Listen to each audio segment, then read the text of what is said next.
भक्तों, राधे राधे भक्तों। देखिए, जन्माष्टमी की आपको कोटि कोटि बधाइयाँ, आपके चरणों में मेरा कोटि कोटि प्रणाम।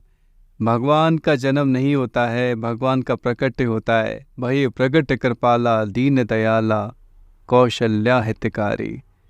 कि भगवान प्रकट होते हैं। देखिए, रामायण में लिखा है गोस्वामी तुलसीदास जी ने कि भय प्रगट कृपाला, भगवान प्रकट होते हैं, भगवान का जन्म नहीं होता है। क्योंकि भगवान कर्मों के बंधन से थोड़ी बंधे हुए हैं कि भगवान के कर्म हैं तो जन्म लेना पड़ेगा, उधर पीड़ा को सहन करना पड़ेगा, ऐसा नहीं है।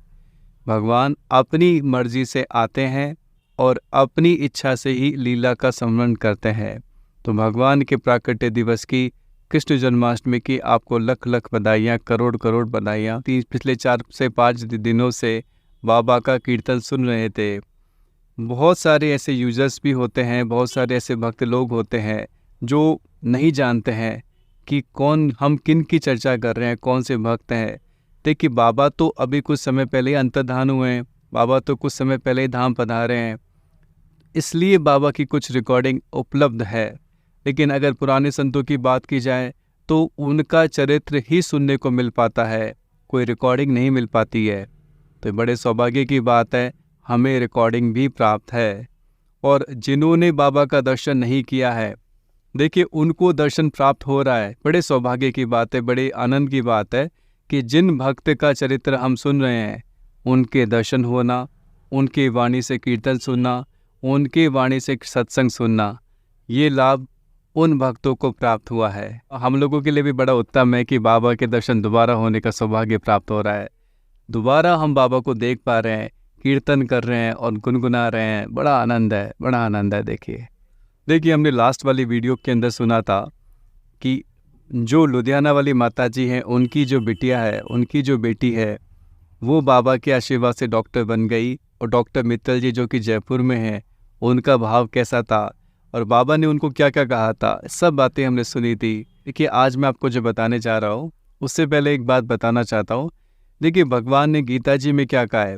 गीता जी में जो अन्न है, भोजन है, इसके 3 स्वरूप बताए हैं। 3 प्रकार का अन्न होता है, सात्विक, राजस और तामस। सात्विक अन्न वो है, देखिए, ईमानदारी से धन का उपार्जन किया जाए। पहली बात है कि ईमानदारी का धन होना चाहिए। दूसरी बात है कि पवित्रता से बनाया गया हो, हर किसी के झूठे सूठे हाथों से नहीं, पवित्रता से बनाया गया हो, भगवान को अर्पण किया गया हो। और भगवान को अर्पण करने के पश्चात बड़े प्रेम से, आनंद से, भाव से भगवान का नाम लेते लेते ग्रहण किया जाएगा। वो सर्वोत्तम, परम सात्विक, परम शुद्ध अन्न कहलाता है। उसका प्रभाव क्या होता है? उसका प्रभाव है, उसका जो फल है वो सुख की प्राप्ति है, भगवान की प्राप्ति है। दूसरा होता है, और इसमें भी देखो कैटेगरी बताई है। इसमें कैटेगरी क्या बताई है कि सात्विक अन्न का जो एक स्वरूप बताया है, जैसे दाल है, चावल है, सब्जियां हैं, चपाती है, दही है, छाछ है, सलाद है, खीर है, ये सब सात्विक आहार है। और राजस कौन से हैं? जो नमकीन, बड़े चटपटे समोसे, कचौरी और खट्टे खट्टे खट्टे जो फल होते हैं, इस तरह के, है ना, चटपटे टाइप में, चटपटी सब्जी हो गई, वो राजस हो गया। तामस, तमोगुण। तमोगुण का क्या है? जो बिल्कुल गंदे हैं, दुर्गंध से युक्त है, जिनके अंदर दुर्गंध आती, जैसे लहसुन हो गया, प्याज हो गया, कोई गलत चीज़ें खाता है, नॉनवेज खाता है या कोई ड्रिंक करता है, ये सब तामस है, बहुत गंदे हैं, झूठा भोजन है, सब तामस है, तामस। देखिए, सात्विक आहार लेने का जो फल है वो है सुख की प्राप्ति। दूसरा है राजस, जो राजस भोजन करता है उसका फल है दुख की प्राप्ति की, दुख की प्राप्ति। तीसरा है तामस, नरक की प्राप्ति। तामस भोजन करने वाला नरक जाएगा, दुख भोगेगा। इसलिए कोशिश ये करनी चाहिए कि ईमानदारी से धन कमाया जाए। झूठ, कपट, बेईमानी का धन अपने घर में नहीं आना चाहिए, क्योंकि वो आएगा तो बुद्धि को खराब कर देगा। देखिए, आज मैं आपको जो घटना बताने जा रहा हूँ कि झूठा भोजन जो होता है वो तामसी आहार कहलाता है। हमने किसी का भी झूठा खा लिया तो वो तामसी आहार हमने ग्रहण किया। कच्चा भोजन कर लिया तो वो भी तामस कहलाता है। कच्चा भोजन भी नहीं करना चाहिए, पका हुआ ढंग से हो, इस तरह का आहार वो लेना चाहिए। और कुछ सब्जियां भी ऐसी होती है जो राजस होती है, जो तामस होती है। बहुत सारी चीज़ें गीता जी में भगवान ने बताई है। तो हम गीता जी का अध्ययन करेंगे तो समझ में आ सकता है कि प्रकृति होती है, कपड़ों में भी तीनों गुण है, तीनों गुण हर जगह हैं। हम कपड़े भी पहनते हैं तो कपड़े भी इस प्रकार के राजस तामस और सात्विक कहलाते हैं। बड़े कुर्ते पजामे, इस तरह के धोती पहना, बड़े कलर भी इसमें जैसे वाइट कलर है, ये सात्विक कहलाता है। तो ऐसे बहुत सारी चीज़ें हैं कि हर चीज़ में, हर गुण में, वाणी में, बोलने में, करने में, खाने में, चलने में, उठने में, तीनों गुणों का प्रभाव हमारे जीवन पर रहता है और गुण ही गुणों को खींचता है। इसका डिटेल में हम जाएंगे तब जाके समझ सकते हैं। आज मैं आपको जो घटना बताने जा रहा हूँ, देखिए वृंदावन में रहने वाली एक माता जी, उनके जीवन में क्या प्रभाव पड़ता है। साधारण धर्म क्या कहता है? साधारण धर्म ये कहता है किसी का झूठा नहीं खाना चाहिए। शास्त्रों में लिखा हुआ है झूठा भोजन तामसी आहार कहलाता है। लेकिन वैष्णव धर्म क्या कहता है? वैष्णव धर्म कहता है जो संत लोग होते हैं, भगवत प्रेमी लोग होते हैं, भगवत प्रेमी भक्त हैं, उनका झूठा जो है उसको कहते हैं अधर्मार्थ, उसको कहते हैं उच्छिष्ट। उनका जो उच्छिष्ट लेगा उसे भक्ति प्राप्त हो जाएगी, उसे वो प्राप्त हो जाएगा जो बड़ी सी बड़ी साधना करने पर भी प्राप्त नहीं हो सकता। जीवन भर साधना करी, भजन किया, लेकिन प्राप्त कुछ नहीं हुआ। लेकिन संतों का जो आशीर्वाद है, आशीर्वाद रूपी जो उच्छिष्ट पदार्थ है, संतों ने, जैसे हमारे घर पे संत पधारे, फॉर एग्जाम्पल हमारे घर पे संत पधारे और हमने उनको बड़े प्रेम से प्रसाद खिलाया और उन्होंने थोड़ा सा छोड़ दिया और वो हमने हल्का सा लेके अपने मुख में डाल दिया। वो क्या है? वो उच्छिष्ट है, वो संतों का उच्छिष्ट कहलाता है।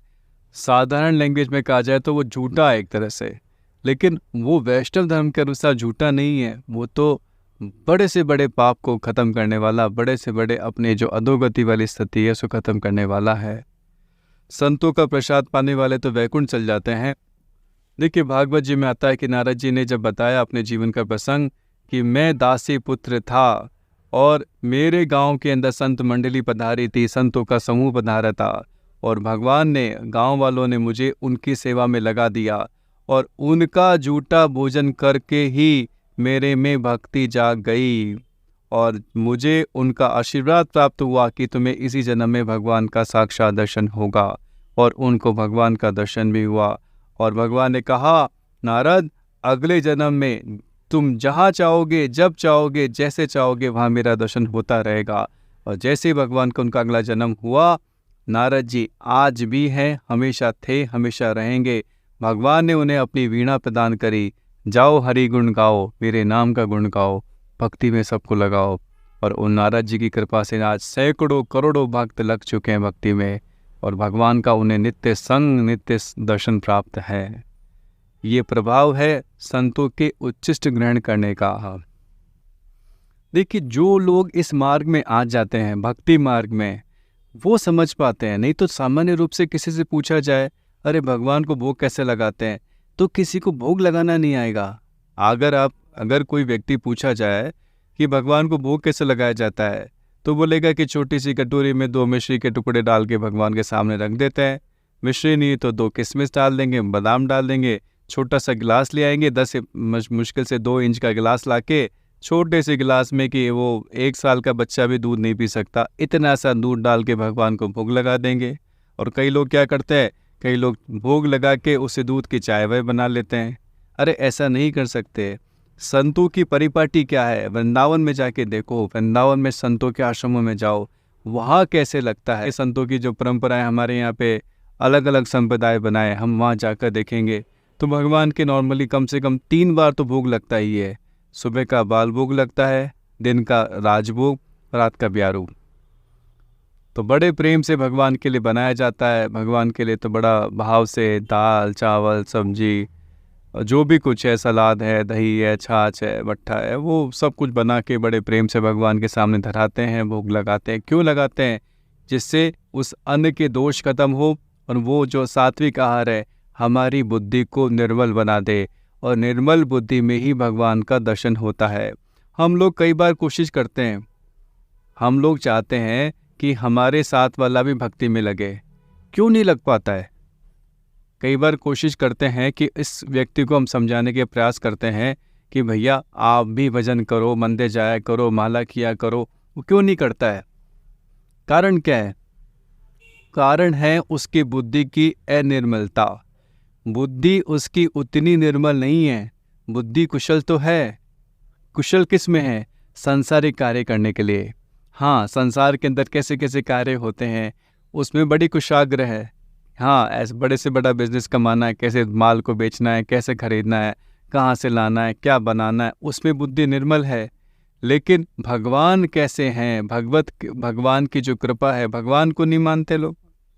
लेकिन भगवान को समझने के लिए, शास्त्र को समझने के लिए, धर्म को समझने के लिए बुद्धि नहीं है। वो कैसे प्राप्त होती है? वो सात्विक अन्न ग्रहण करने से प्राप्त होती है। देखिए, चीड़ की ढानी वाले प्रभु जी के पास हम जाते हैं, वो कहते हैं कि एक एक ग्रास के अंदर 8 बार हरि नाम बोलो।